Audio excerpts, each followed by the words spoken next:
American families with more leisure time and more money to spend are going places in record numbers. For most of us, it's the age of mobility.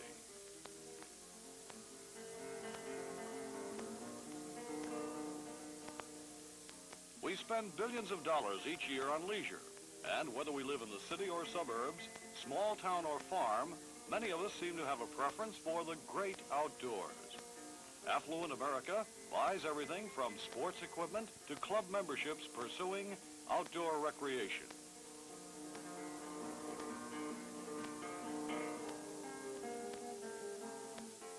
But in our overcrowded cities, with their constant upheaval, dirt, and noise, some children are not so fortunate. They have no place nearby to go and little money to spend. What can they do with their leisure time?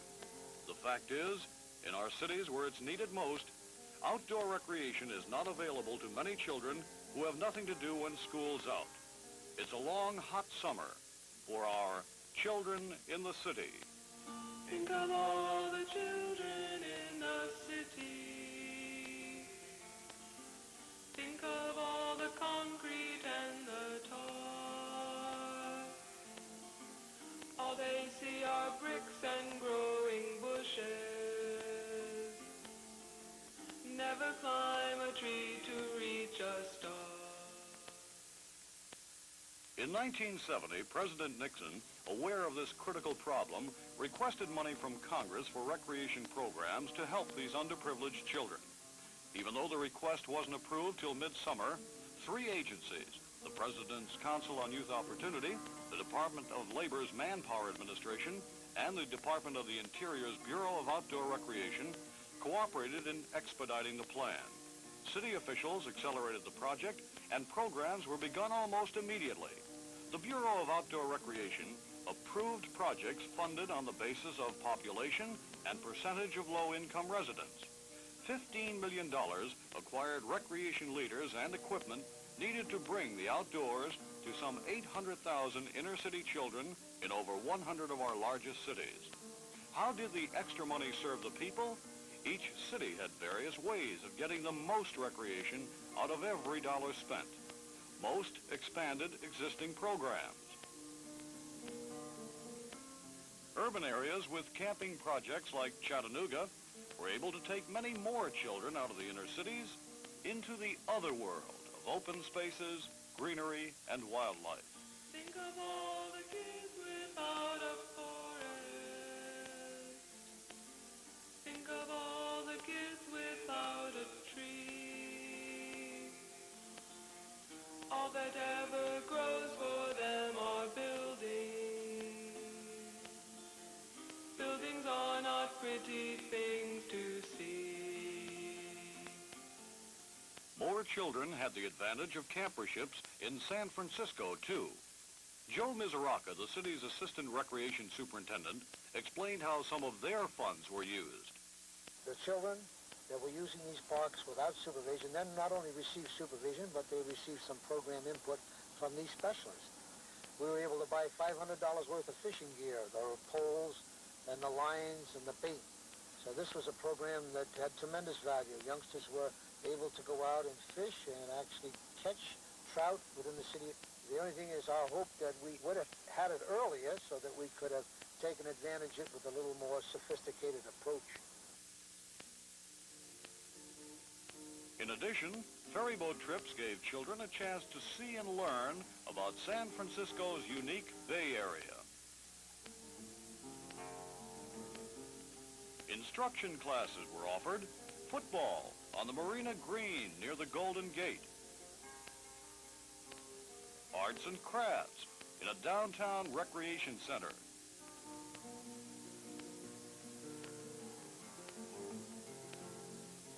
Here's where chopsticks are definitely in.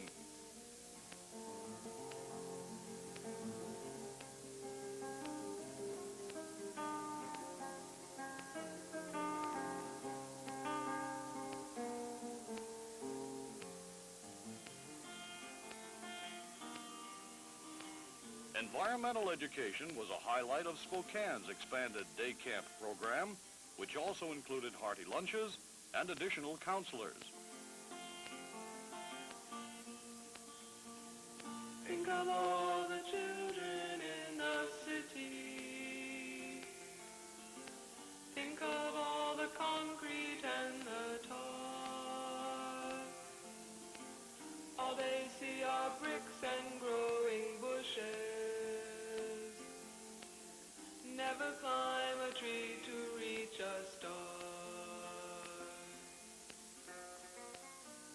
Cities with swimming activities hired more instructors and extended their limited programs, all to accommodate more children.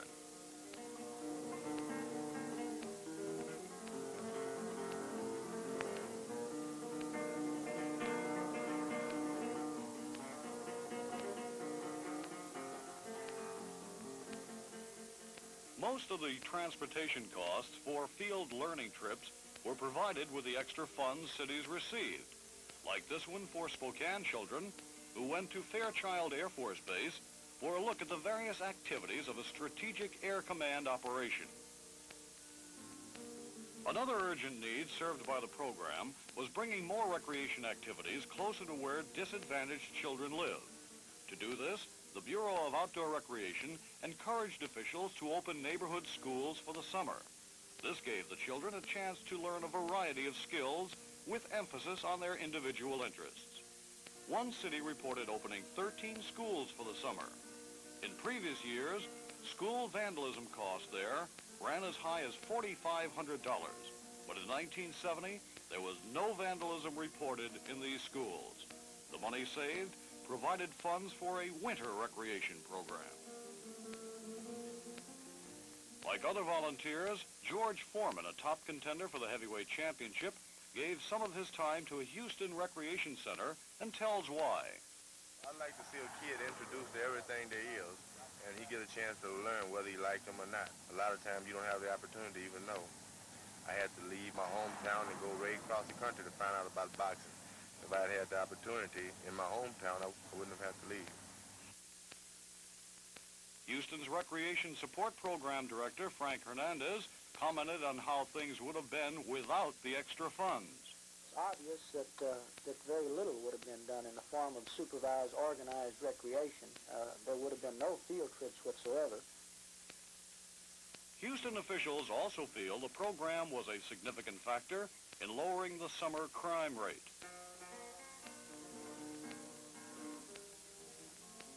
A partial year-round program is available in the nation's capital in the form of a roller skating rink, which can be used whenever the weather permits. Funds from the support program bought the skates and will help keep the rink open much of the year.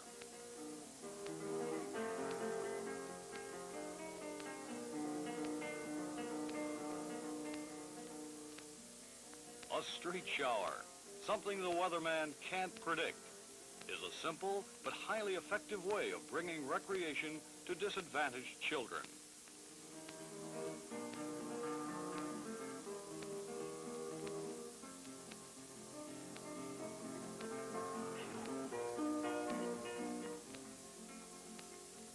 In Detroit and other cities, Playmobiles are enthusiastically received.